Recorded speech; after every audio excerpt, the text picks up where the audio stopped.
দেশের বিভিন্ন রাজ্যের বিধানসভা অধিবেশন পেপারলেস করার চিন্তাভাবনা নিয়েছে দেশের প্রধানমন্ত্রী নরেন্দ্র মোদী।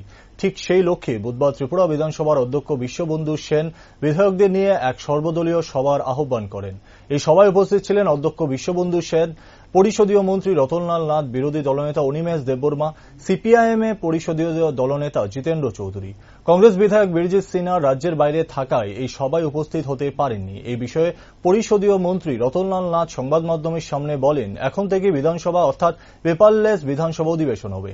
তিনি আরও বলেন, ইতিমধ্যে দেশের অনেক রাজ্যে বিধানসভা অধিবেশন পেপারলেসে অনুষ্ঠিত হয়েছে। মন্ত্রী রতনলাল নাথ বলেন, আগামী 7 জুলাই থেকে বিধানসভা অধিবেশন শুরু হচ্ছে।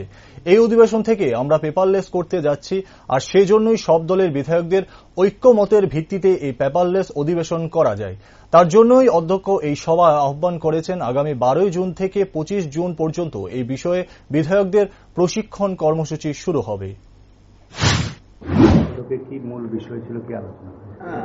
আমাদের ত্রিপুরা বিধানসভার মাননীয় অধ্যক্ষ মহোদয় আজকে বিধানসভার যে সকল রাজনৈতিক দলের প্রতিনিধি রয়েছে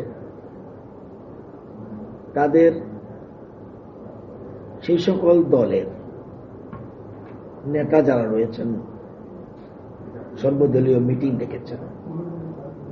সিপিএম দলের পক্ষে ছিলেন জিতেন বাবু,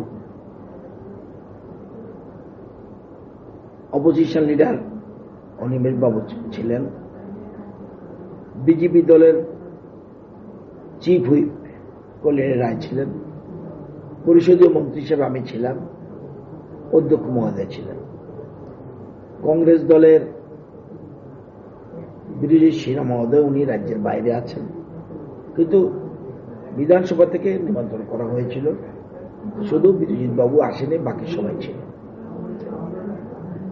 ইদানিং বিধানসভা সিদ্ধান্ত নিয়েছে, অধ্যক্ষ মহোদয় সিদ্ধান্ত নিয়েছে যে ই বিধানসভা করা হবে, পেপারলেস, সমস্ত অ্যাক্টিভিটিস গুলি পেপারলেস করা হবে।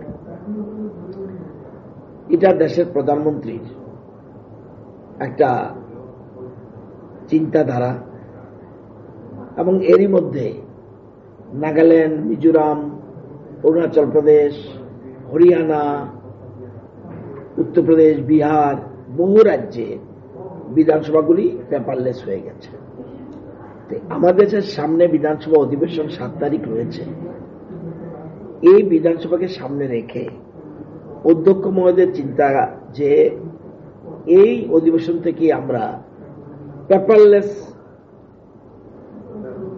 বিধানসভা করতে যাচ্ছি, শুরুয়াতটা করতে যাচ্ছি।